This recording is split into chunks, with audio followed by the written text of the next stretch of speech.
یک آشنایی.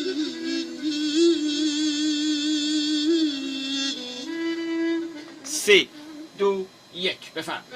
این سخن تازه بگو تا دو جهان تازه شود، وارهد از حد جهان بی حد و اندازه شود.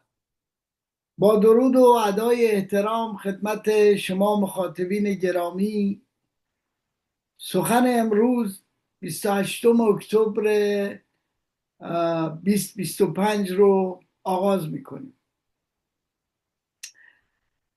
در آغاز این گفتار میخوام یادی بکنم از ایام این روزها که به عنوان هفته پادشاهان یا شاهان نامگذاری کردند. ما در تاریخ ایران شاهان با افتخاری رو داشتیم که همیشه منافع ملی و مصالح کشور و توسعه کشور مد نظرشون بوده. و از معاصرین میخوام از زنده یاد رضا شاه کبیر و محمد رضا شاه پهلوی یاد بکنم، یادشان گرامی و روحشان شاد باد. خب من بعد از صحبت 2 هفته قبل و پوزش میخوام، من گاهی به هر حال گرفتاری‌های کاری و این قضایا موفق نیستم خدمت شما برسم. صحبتی که داشتم یه سری پیام دریافت کردم که لازم میدونم با توجه به اونها 2 تا نکته رو یادآوری کنم. نکته اول اینه که چرا من از اول عرایزم این سلسله مباحث سعی دارم کمی از گذشته سخن بگم، چون تجربه تاریخی نشون داده که سنت تاریخ تکرار تاریخه. منتها تاریخ چون در یک چرخه است، ممکنه اینجا یه اتفاقی رخ بده، در یک گوشه دیگه از این چرخه سالها بعد، 1 قرن بعد، 2 قرن بعد، اون حادثه تکرار بشه. جامعه‌ای که تاریخ رو ندونه، جامعه‌ای که از گذشتش اطلاع نداشته باشه، جامعه‌ای که ریشه حوادث امروز رو نتونه پیدا بکنه کجاست، ممکنه به این ورطه تکرار تاریخ مبتلا بشه. خب حوادث تاریخی هم خب یه جایی ممکنه شیرینی درش بوده، ولی بسیاری از حوادث تاریخی تلخ بوده و ما هرگز نمیخوایم برگردیم به اون روزها و اون روزها تکرار بشه. مثل همین حادثه نیم قرن اخیر که به راستی و به درستی کشور ما رو قرنها به عقب کشید. اینه که من وظیفه خودم میدونم، چون بنده از تاریخ بسیار آموختم، وظیفه خودم میدونم که منابع و ریشه هایی که حوادث امروز جامعه ما در اون وجود داره برای شما بازگو بکنم تا شما آگاهی به اون پیدا بکنید، تا شما یک کلماتی رو بگیرید و برین راجبش مطالعه بکنید، بلکه بتونیم از تکرار تلخی امروز در فردای فرضی جلوگیری بکنیم.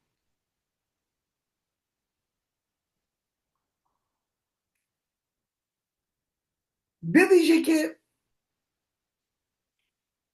در مسائل اخیر جامعه ما حوادث پیرامونیش بسیار از ریشه های اون خیلی قدیمه و ما ازش زیاد صحبت کردیم، اما اون چیزی که من در 2 جلسه قبل خدمت شما عرض کردم راجع به مسائل جاری بود، راجع به اینکه چطور میشه یک کسی مثل خمینی بیاد در رأس یک کشوری قرار بگیره که مسیرش و جهتش توسعه و رشده.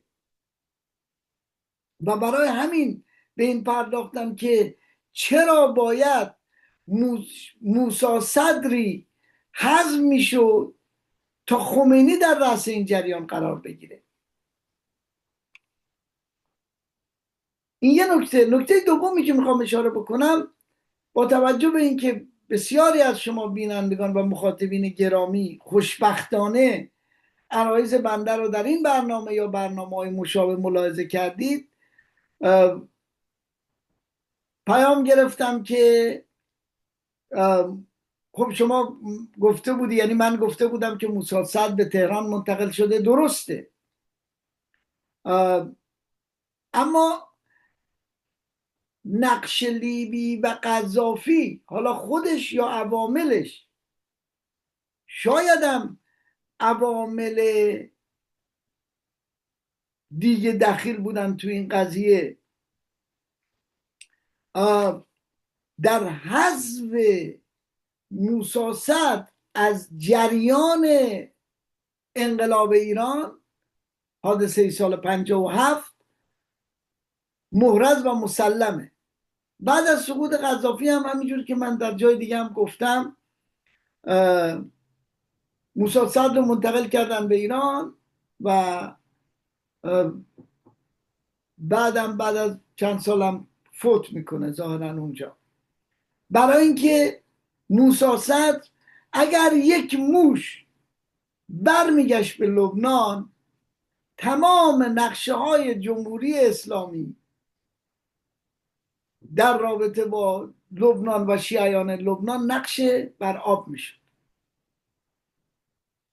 اینکه بنده خدمت شما میگم در یک شرق شناس بریتانیایی در سال 1332 میگه مدر شدن ایران به درد نمیخورد و اون میگه ایرانی های شیعه نه شاه میخواهند نه مصدق، آنها فقط نظام مذهبی شیعه میخواهند، و در واقع این شرق شناس بحث ولایت فقیه رو جلو میندازه. یا اینکه شرق شناس آمریکایی بریتانیایی در کتاب بحران اسلام میگه اسلام سیاسی با مدرنیته سازگار نیست و باید نظام مذهبی سر کار بیاید. اگر اینا رو میگم برای اینکه شما مردم بدونید، آگاه باشید که ریشه این حاکمیت و تفکر حاکم بر کشور شما در چه لجنزاری وجود داره رشد کرده. وگرنه خمینی بی ثبات که در این حدود نبود. حتی شعارهای اسلام ناب، شعارهای بازگشت به اسلام هم از جای دیگه اقتباس کرده بود. اشاره کردم من به اینکه خمینی 15 سال در عراق بود و عربی نمیدونست. یا آدمی که چنین در واقع هوشش و درکش در این حد هست، چطور میتونه انقدر آگاه باشه که به رهبری چنین جریانی رو در دست بگیره؟ شما ببینید تمام رویای خمینی همینی بود که الان شما میشنوید. لطف کنید اتاق فرمان ویدیو شماره 6 رو پخش بکنید تا مخاطبین ما بدونن رویای خمینی چی بوده.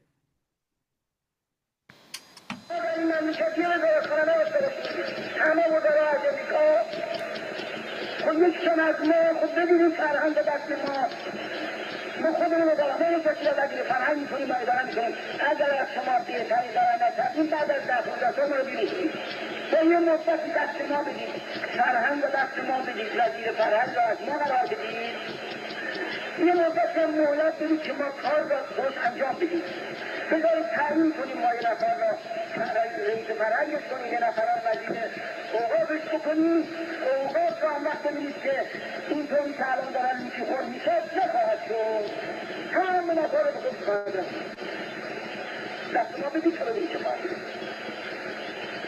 اون وقت ببینید که ما با همین اوقاف این شغلا را قلیش میکنیم، با همین اوقاف ما شغلا را قلیش. اون وقت ببینید که دیگه یه تبدیل باقی نه، ما یه وزارتخانه دست ما بدید، یه چند ساعت از این رادیو که دارد این شدی و بچه های ما را دارد شاد میدن به فساد اخلاق، این 2 ساعت کم دست ما بدید.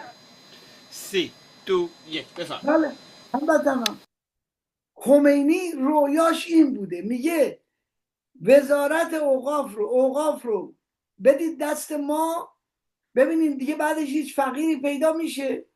فرهنگ رو بدین دست ما، 1 ساعت از این رادیو تلویزیونتون رو بدین دست ما، ببینید ما با جوانان رو چه میکنیم.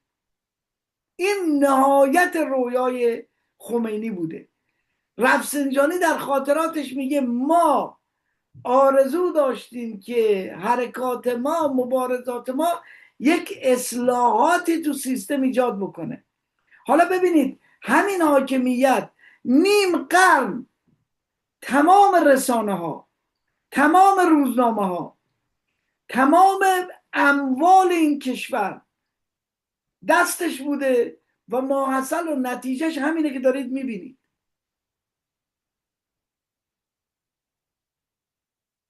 میلیون ها انسان زیر خط فقر، بیش از 10 میلیون به نون شب محتاجن. و تازه همون اوقافی که خمینی ازش حرف میزنه از دولت داره بودجه میگیره برای اداره خودش. درآمدهاش کجا میره؟ دیگه باید پرتقال فروش رو اونجا پیدا بکنید. اصلا باور کنید هموطنان عزیز، آوردن مفاهیم دینی و مذهبی در قالب یک پروژه سیاسی اجتماعی کار یک پژوهشگر تاریخ و برنامه ریز سیاسی اجتماعی فرهنگی است. یک کار آکادمیکه، نه خمینی و امثال خمینی. خمینی رو مثال میزنم، سایرینشون هم همینن.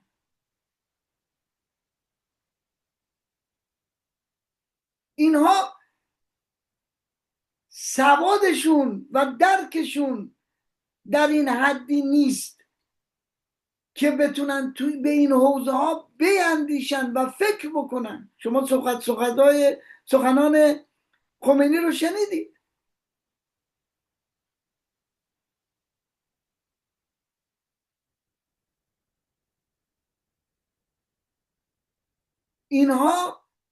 اینها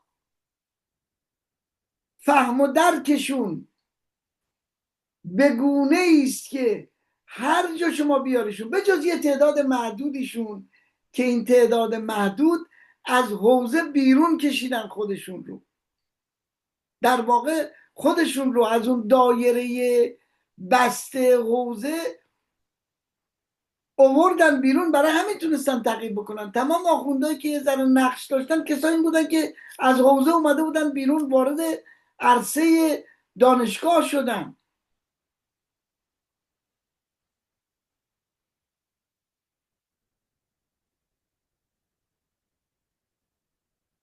برای همینه که شما میبینید همین مخفی کاری هست.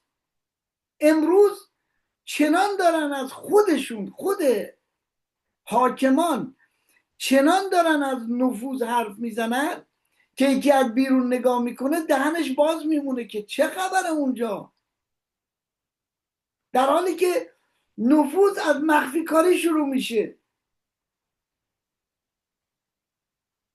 نفوذ از جایی شروع میشه که شرایط و مسیر شفاف نیست. برای همینه که ما میگیم این ماجرای انقلاب سال 57، حادثه سال 57 اصل و اساسش با نفوذ دادن عوامل مختلف در این حرکت بود.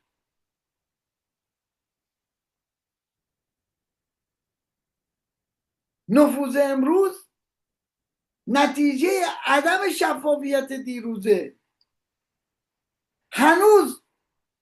هنوز کسانی که اهل مطالعه و تحقیق هستند هنوز از ریشه های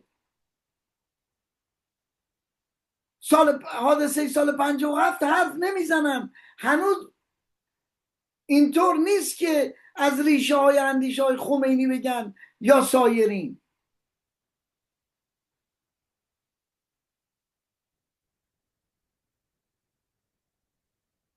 و برای همینه که من از گذشته اگر حرف میزنم، برای اینه که اگر این حاکمیت امروز به اینجا رسیده، یکی از موفقیتاش که تونسته نیم قرن دوام بیاره عدم شفافیتشه.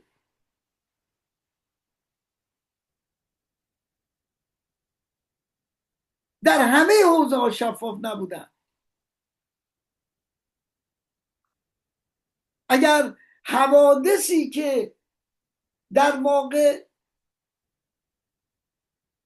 منجر به این جریان حادثه سال 57 شد شفاف بود، شاید جامعه به این سمت نمیرفت. اگر شفاف بود که خمینی دستور حذف پسرشو داده، اگه شفاف بود که چرا یه عده باید ترور می شدن، اگر شفاف بود که بهشتی باید کشته می شد چون حاضر به دستبوسی نبود، مطهری باید حذف می شد چون اندیشش تلاقی داشت با اندیشه های خمینی،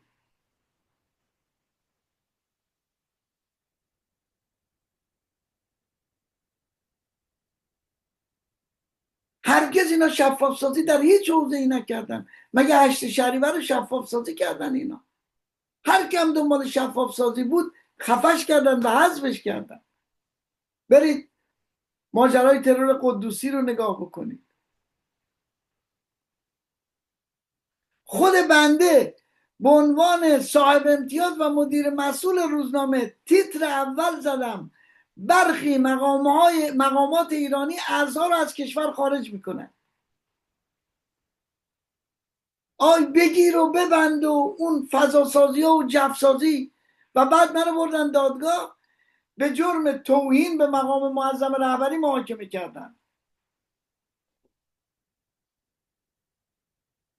و هیئت منصفه که هم از جناح چپ اونجا بود هم از جناح راست، هر دو خفه خون گرفتن در اون دادگاه.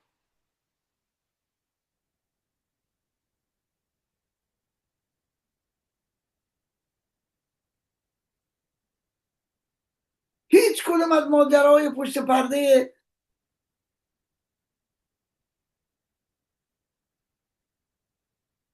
سال 57 رو ذکر نکردن. اینکه کسانی که دوربر موسی سعد بودن و بعد از حذف موسی سعد پیوستن به خمینی چه بلایی سرشون اومد.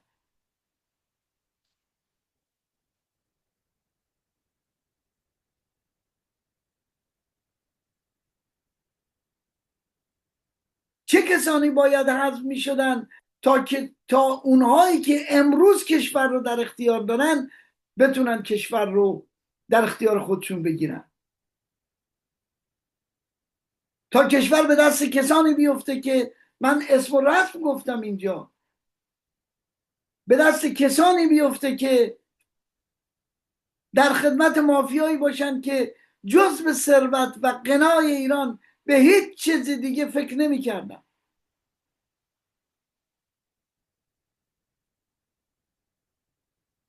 و به خوبی می دانستن و درسشون رو یاد گرفته بودن که برای غارت ثروت ایران هیچ راهی بهتر از تحقیر ایرانی و ویرانی ایران وجود نداره و سرنوشت همینی شد که شاهد این است.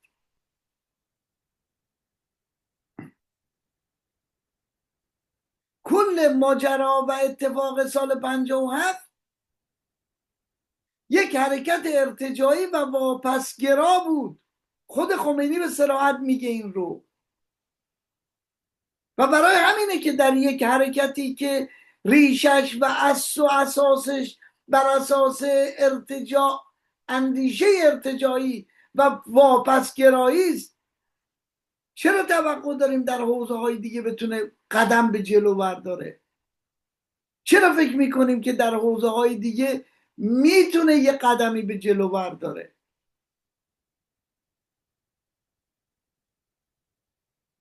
ولی در هیچ حوزه‌ای موفق نبوده و کشور رو در جای قرار داده که با توجه به غنی بودن ایران باور کردنی نیست. امروز تو چشم مردم نگاه میکنن میگن آقا آب نداریم، برق نداریم، گاز نداریم.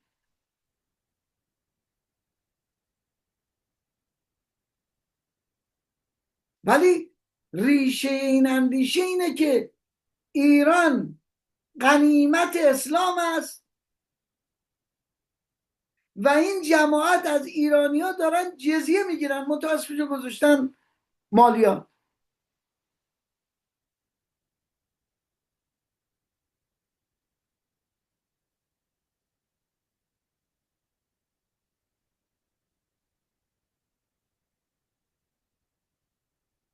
لطف کنید ویدیو شماره 1 رو پخش کنید برای در واقع اثبات عرایض بنده.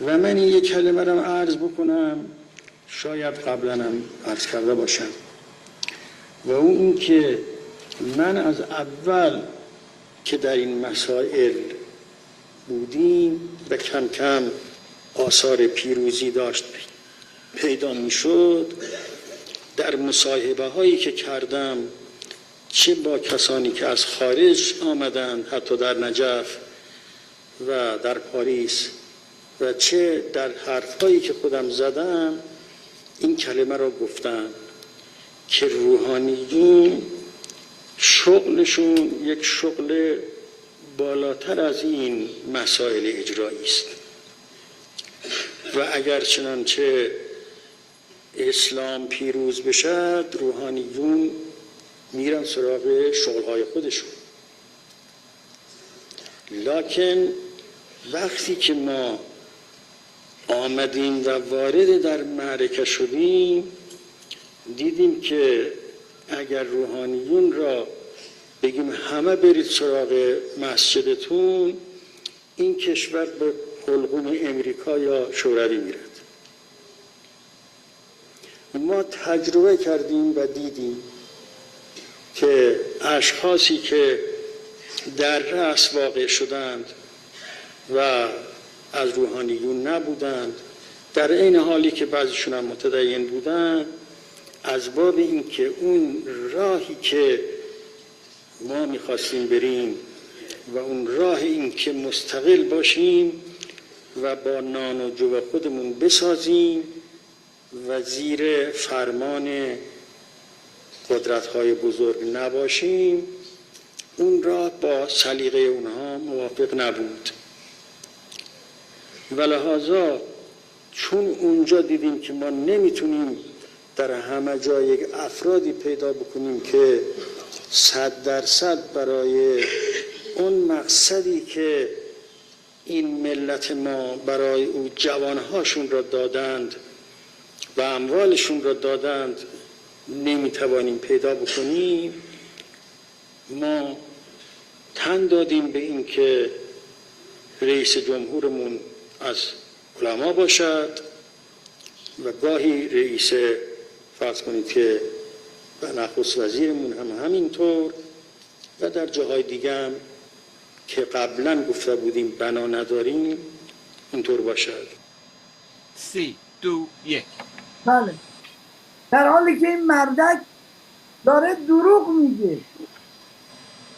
عرض کردم بهتون هموطنان عزیز، این حاکمیت از روز نخست مبناش بر اساس مخفی کاری و عدم شفافیت بوده و اینکه میگه از اول قصد نداشتیم دروغ میگه. برای همینه که شما ملاحظه بکنید در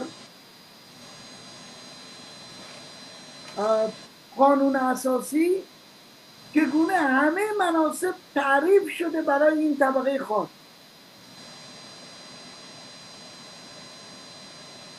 یه نویز اضافه هست روی ببینید قوه قضاییه بر اساس اصل 157 رئیسش توسط کی انتخاب میشه و باید آخوند باشه. شورای نگهبان اصل 91 رهبری قید آخوند داره.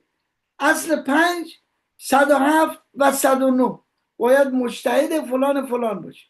وزارت اطلاعات قید آخوند داره. مجمع تشخیص اصل 110 و 112 هر جاشو نگاه میکنی میبینی برای اینکه این حاکمیت نتوانست جمعی رو به مریدی خودش بیاره یا به خدمت خودش در بیاره که بتونه اسرارش رو مخفی نگه داره، عدم شفافیتش رو نیاره رو دایره، در نتیجه طبقه خاص ایجاد کرد و به مرور اینها دچار توهم شدن. کار به جای رسید که رهبر دوم اولا برای خودش مثل نقش رسالت تعریف کرد که من نشسته بودم زبان من بود و کلام خدا. و بعد جالبه که این آقا حاکمیت ایران رو که نتیجهش ویرانی ایران، فقر مردم ایران، این همه نارسایی های اجتماعی و فرهنگی، این رو عین اسلام میدونه. و جالبه که در این صحبتاش که ما حالا ویدیوشو خدمت شما پخش میکنیم اول اسلام رو قرار میده و مردم رو دوم و میگه اصلا برای همین گفت جمهوری اسلامی. اینا مگه قبل از رأی گیری اینجور شفاف بودن با مردم نبودن که؟ اینا رو بعدا میگن. لطف کنید ویدیو شماره 2 رو پخش بکنید برای مخاطبان. این حکومت اسلامی نقطه اصلیش مسئله ولایت است، یعنی یه حکومت اسلامی و مردمی. اگر چنانش بخوایم به تعبیر امروز این رو بیان کنیم میشه جمهوری اسلامی، جمهوری مردمی اسلامی. 3 2 1 بفرمایید. بله ببینید اون ویدیو قبلی یادتونه دروغی که خمینی داشت میگفت؟ اینجا میگه محور حاکمیت ولایت است. اینا رو من قبلا بحث کردم راجبش. کسانی مثل مصباح به صراحت گفتن که بدون ولایت اصلا حاکمیت معنا نداره، اصلا مردم حق انتخاب ندارن. و بر اساس همین باوره که این حاکمیت سوار خر شیطونش شده و پیاده هم نمیشه، بنا هم نداره پیاده بشه، بنا هم نداره اینجا کوتاه بیاد، خودش رو حق مطلق میبینه و در مقابل هیچ کس، حتی مردم، هیچ انعطافی از خودش نشون نمیده.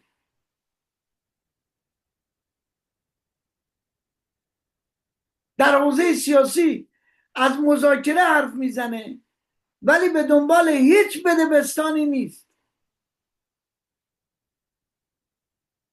این حاکمیت خودش رو در حوزه فرهنگ تعریف میکنه، در چارچوبای فرهنگی مثل حجاب، دین، هیچ انعطافی از خودش نشون نمیده.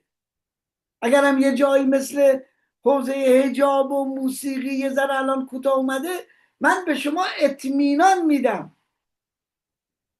اولین لحظه ای که این حاکمیت حس بکنه زیر پاش محکم شده، خطری از طرف مردم متوجهش نیست، بهتون اطمینان میدم که بر میگرده و با قدرت بر میگرده تا اینها رو پس بگیره.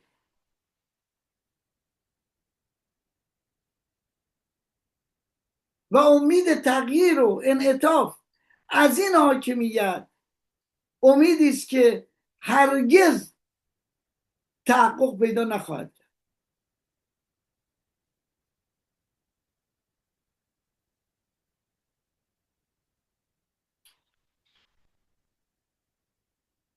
خواهش میکنم مخاطبین گرامی، این ویدیو شماره 3 مارک کارنیه، نخست وزیر کانادا.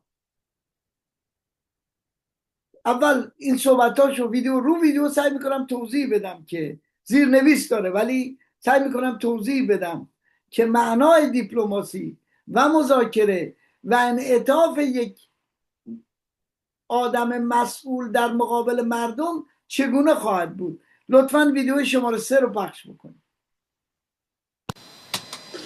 I do expect to, there are plans to, for me and President Xi to meet. We will pick up on the discussions I had with Premier Li in New York a few weeks ago. A broad range of issues, both in terms of the commercial relationship, as well as the evolution of the global system. So I look forward to the meeting with the President. La publicité, est-ce qu'il a nui aux efforts du Canada? Have you reached out to him personally at all? The president knows that I'm available to speak to the president, as I would be, as you would expect. As president of the United States, so of course, make myself available and make myself available for other world leaders as they wish to. We will both be in APEC. Canada is a member of APEC. I mean, we're be there very much so. So you haven't reached out to the president at all? The president and I have not spoken since he took this decision. And you want to chat with him at APEC? We are ready to have discussions when the Americans wish to have those discussions, but we're not. Obviously, we don't dictate the timing of that. Do you expect to meet Chinese president at APEC, and what kind of conversation? I would suggest you take the president at his word for his reason. And that is the reason why, from the perspective of the federal government, which I'm responsible, we stand ready to pick up on those discussions when the United States wishes to pick up on those discussions. So those in the room, those exchanging term sheets, those having the discussions about specific areas where we can make mutual progress to the benefit of workers and businesses and communities in our respective countries. We made several concessions to the United States, dropping retaliatory tariffs, the digital tax, and so on. You were challenged, and you said, Original 10% tariff, regardless of Ontario saying it would take the ad down. I'd say the following, which is that in any complicated, high-stakes negotiation, you can get unexpected twists and turns, and you have to keep your cool during those situations. It doesn't pay to be upset. Emotions don't carry you very far. And we had made progress, to repeat. And we stand by the progress that had been made, the Government of Canada does, and we are ready when appropriate to pick that up. I would like to just pass on my appreciation of the... Merci, thank you. 3, 2, 1. ببینید هموطنان عزیز، من یه قسمت هایی که حالا مربوط میشه به امریکا، نخست وزیر کانادا داره صحبت میکنه. ببینید این صحبت های یک کسی است که مسئولیت یک کشور رو داره و مسئولانه داره حرف میزنه. میگه برای مذاکره با ترامپ آماده‌ام. اون اضافه میکنه میگه رئیس جمهور میداند که من در دسترس هستم، همانطور که همیشه بودم، آنطور که شما انتظار دارید، یعنی مردم. بنابراین البته من خودم را در دسترس قرار میدهم و ما آماده ایم هر زمانی که آمریکایی‌ها مایل به انجام گفتگو باشند گفتگو کنیم و بدیهی است که ما زمانبندی آن را تعیین نمی‌کنیم. اون در ادامهش میگه ما آماده ایم هر زمانی که ایالات متحده مایل باشد آن گفتگوها را پی بگیریم. این برخورد مسئولانه یک مدیره. حالا مقایسه بکنید با داستان مذاکره ایران. اولا زمانی هم میشه ایران وارد مذاکره شده که یک فشار یا یک تهدید پشتش بوده. همین اخیراً دیدین تو نامه ترامپ به خامنه ای الان اومده بیرون محتواش که میگه ترامپ گفته آقا اگر مذاکره نکنید جنگ میشود. در نتیجه ما تصمیم گرفتیم بریم مذاکره بکنیم. ببینید رئیس جمهور یک کشوری مثل ایران برای اینکه با رئیس جمهور آمریکا روبرو نشه، دست نده، احتمالاً فرار میکنه به دستشویی، یا به قول ولایتی برای مذاکره وقتی میرن بیانیه میخونن. اینها هموطنان عزیز دارن کشور رو به قهقرا میبرن با این روش هاشون. ببینید عراقچی با صراحت میگه مشکل تهران و واشنگتن حل نخواهد شد.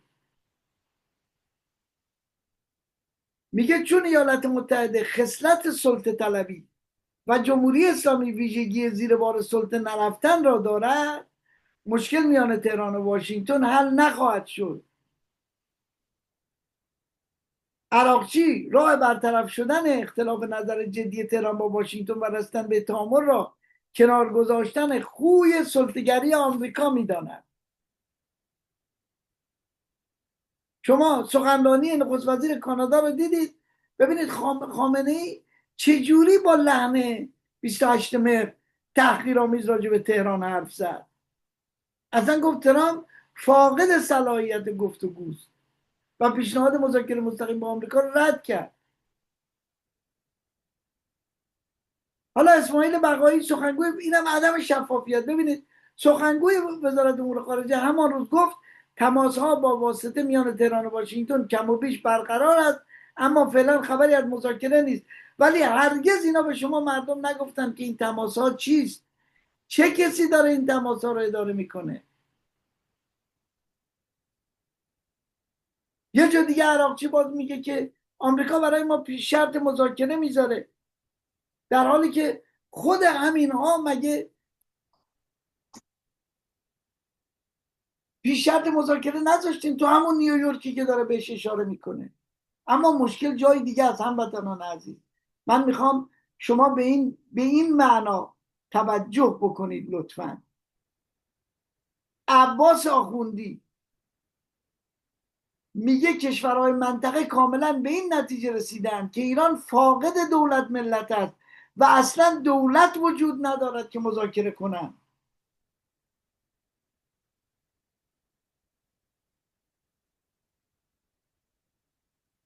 خیلی روشنه. میگه دولتی وجود نداره، خودش عضو این دولت بوده. میگه دولتی وجود ندارد که کسی با اون مذاکره بکنه، در حالی که شما دیدین نخست وزیر کانادا میگه من همیشه خودم رو در دسترس میذارم و آماده ایم برای هر دوره از مذاکره. این که عرض کردم عدم شفافیت فساد میاره، یعنی همین عدم شفافیت. شما ببینید رئیس یک قوه، یک زمانی بود تو ایران دعوا بود. اتفاقا من زمانی که دانشجو بودم کار کردم روی این موضوع، به اصطلاح سیاست موازنه عدمی، راجع به روسوفیل ها و انگروفیل ها و اینها. اما هرگز اینجوری نبوده که رئیس یک قوه اینطور سینه چاک بده برای روسیه. لطفاً ویدیو شماره 4 رو پخش کنید تا مردم ببینن.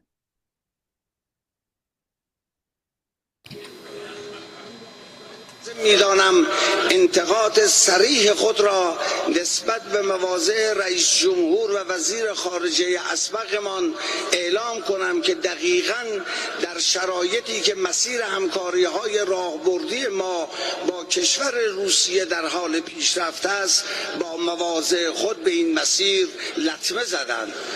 تعارف ندارم، صریح میگم. روسیه کشور مهمیه. الان و همیشه همسایه ما باید باش رابطه داشت. اما روسیه 2 تا خط قرمز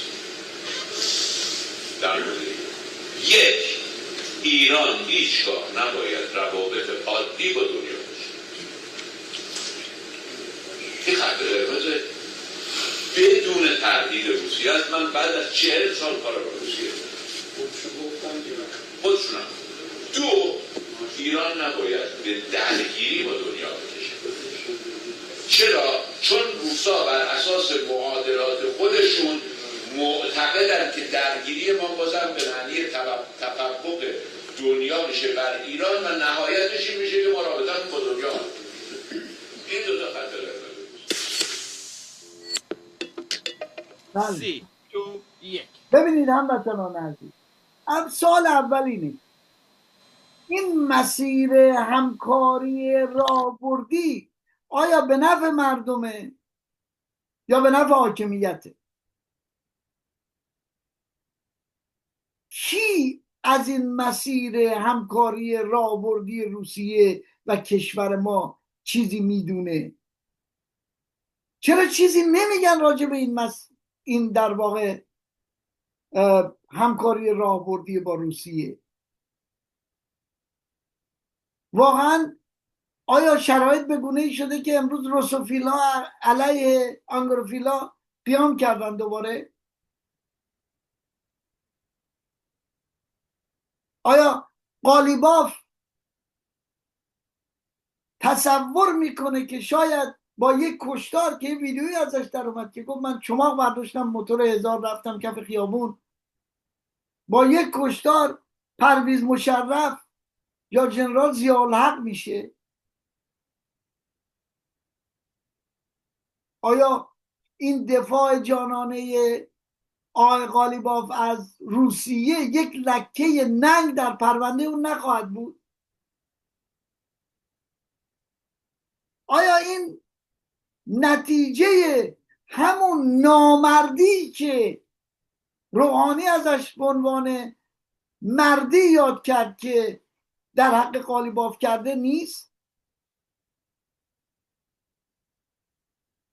آیا اگر همه چیز شفاف بود، همکاری قالیباف با جماعت قاچاقچیان مواد مخدر رو شده بود و مردم میدونستن، آیا امروز میتونست این جفتکا رو بندازه؟ البته جناح مقابل هم هیچ امتیازی نسبت به این نداره. اینا مجموعاً 2 تا پدالای دوچرخه‌ن که چرخ نظام حاکم بر ایران رو دارن میچرخونن. الان هم دعواشون دعوای سر ارث و میراثه. اینو ما نمیتونیم بگیم جنگ گرگ‌ها، حتی این جنگ سگ‌ها و شغالانه، چون سگ زد برادر شغاله. خاطرتون هست ابن خلدون که گفت کسانی میان وقتی به قدرت میرسن اگر تهذیب نفس نداشته باشن، در اثر شهوت جا و مقام و اینها به مرور تبدیل به روباه میشن و چنان فاسد میشن که منتظر یه حرکتن که زمینه رو خالی بکنن و این ریشه در ترس اینها داره. هموطنان عزیز، اینها از ترس شما مردم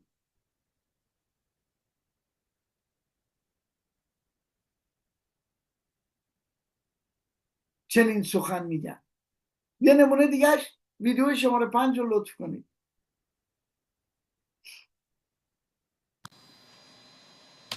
امیدوار هستیم که مرگ ما رو هم خداوند یه مرگ خوب قرار بده. من خودم دلم نمیخواد تو رخت خواب و این چیزا، تو رخت خواب و تو استخر و اینا، از خدا نمیخوایم اینجوری، از خدا میخوایم یه شهادت خیلی خوب آنی. 3 2 1 بفرمایید. همین آقا بعد از جنگ خیلی خاطرتون هست به عنوان خیانت باید محاکمه میشد و شاید اعدام میشد، اما الان داره طعنه میزنه به بقیه.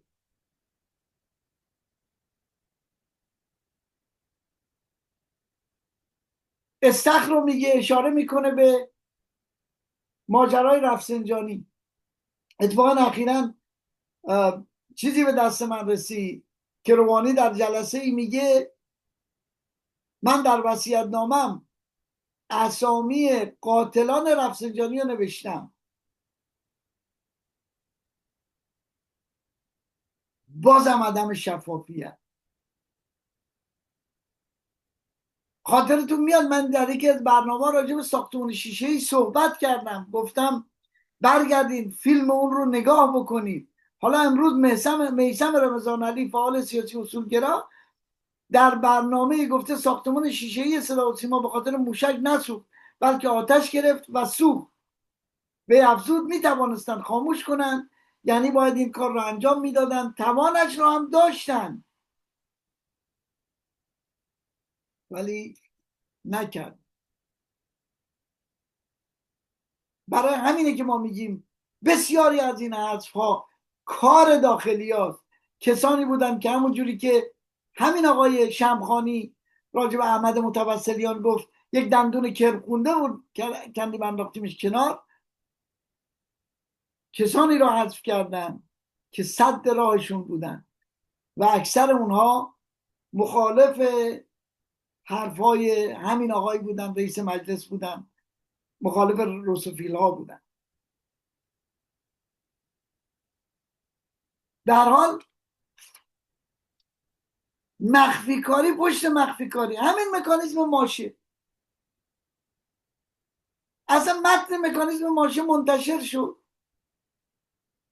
ظریف میگه روسیه تلاش میکرد توافق هسته‌ای انجام نشه، لاروف میگه اسنپبک و ظریف و جانکری گذاشتن تو اون، وندی شرمن میگه مذاکره کننده ارشد امریکایی، میگه لاروف طراح اسنپبک بود. حالا کسی به واقعیت و مردم میگه نه. نمونه دیگهش ویرانی آثار تاریخی، طرح تفصیلی برای مرودشت تهیه کردن که تخت جمشید رو خواهد بلعید. هرچند من مطمئنم مردم شریف مرودشت همانطور که یک بار با ایستادن جلو خلخالی از تخریب اون جلوگیری کردن بازم مانع خواهند شد. اما میخوام بگم این مخفی کاری ها، این بازی هایی که در میارن. نمونه دیگرش آقا یه لایحه‌ای برای سازماندهی اتباع بیگانه رفته تو مجلس با فکر کنم 11 تا ماده تبدیل شده به 70 تا ماده. تو صحن علنی هم راجبش بحث نشده ولی تصویب شده و در اون میگه اتباع بیگانه غیر مجاز میتوانند با صیغه کردن زنان ایرانی کسب تابعیت بکنن.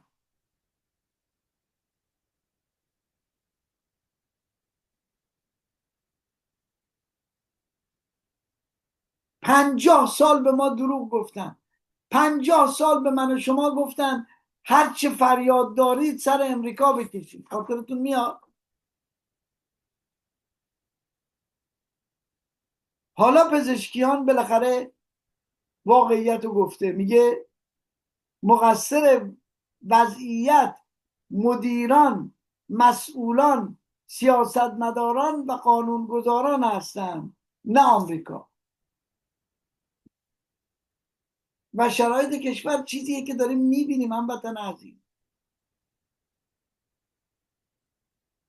امروز شرایط کشور داره به سمتی میره که من با صراحت به شما میگم اگر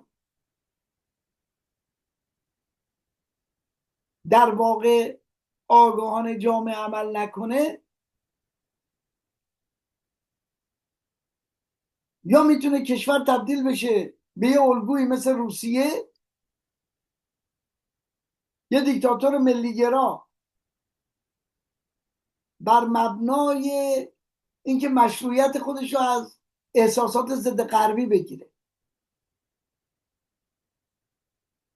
میتونه ایران تبدیل بشه به یه مدلی مثل چین،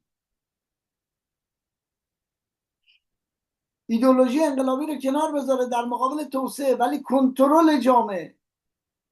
ایران میتونه وضعیت فعلی رو ادامه پیدا بکنه و شبیه کره شمالی بشه، منزوی با اقتصاد بسته.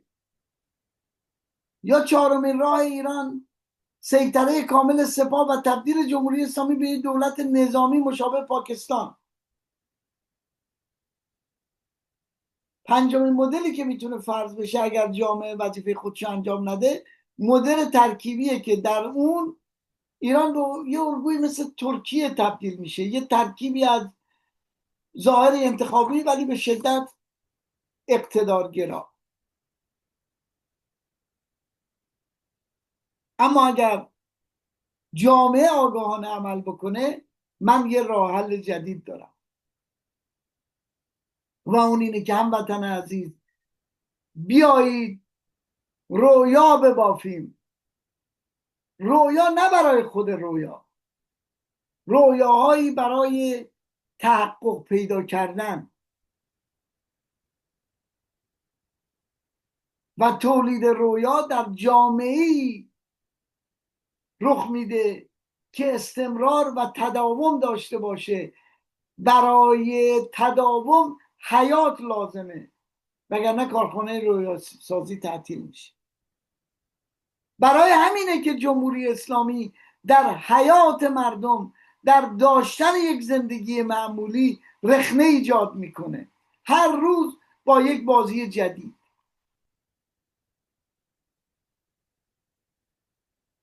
بیایید با هم دیگه رویاهایی در چارچوب اهداف مشترک بباشیم. باور کنید رویاهای ما جون میگیره و پا در خواهد آورد و به راه خواهد افتاد برای برآورده کردن اهداف مشترک. رویای مشترک رو هموطن عزیز باید ساخت.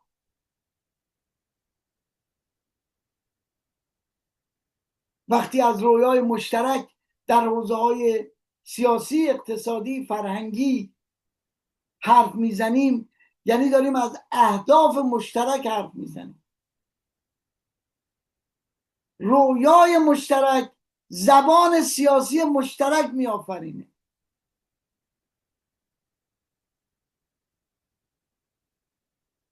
رویاها تبدیل به زبان سیاسی مشترک و این دو تبدیل به قدم خواهند شد. رویا راه خواهد افتاد. و آیا همین پندار نیک، رویا ببافیم، گفتار نیک، زبان مشترک سیاسی و کردار نیک، اون وقتی است که این رویا پا در میاره و راه میفته.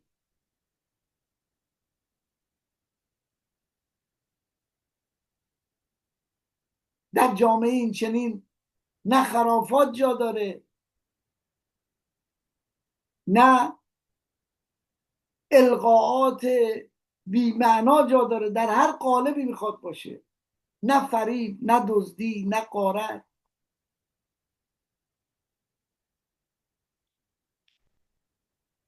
اگر این رویاهای مشترک شکل بگیره، رویا ببافیم، به اون زبان مشترک بدیم و خودش پا در بیاره،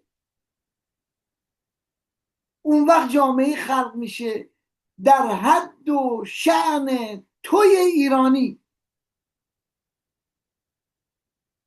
جامعه‌ای که مدیران اون بهترین و سالمترین مدیران خواهند بود و اون مدیران به دست و توسط شما مردم انتخاب خواهند شد و مدیری که به دست مردم انتخاب بشه هر موقع خلاف مصالح ملت حرکت کرد، ملت به راحتی اون رو کنار میزنه. این مستقیم ترین و عاقبت به خیرترین راهی است که من فکر میکنم باید تو اون مسیر حرکت بکنیم. همراه شو عزیز، تنها نمان به در، کین درد مشترک هرگز جدا جدا درمان نمیشه.